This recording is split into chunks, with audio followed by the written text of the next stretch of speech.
byrjum á því að gera smá svo slaufu. Gera þetta alveg frekar fast. Þá sjáum við æðina betur, léttar að sprauta. Og svo það kippa svona af, ferða á kikkinu á þeirri.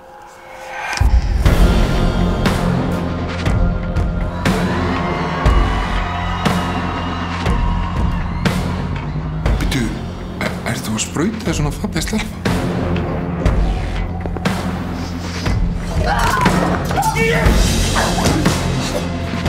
Magna.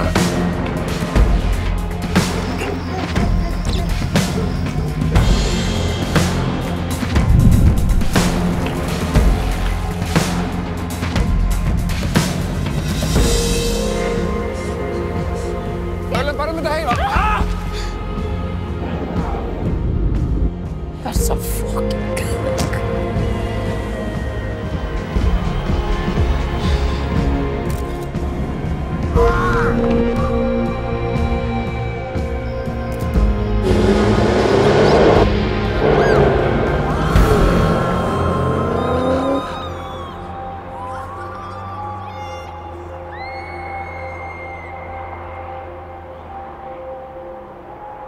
Ætli þetta sé þetta æðruleysi sem allir að tala um? Ég er mjög skilt saman, sko.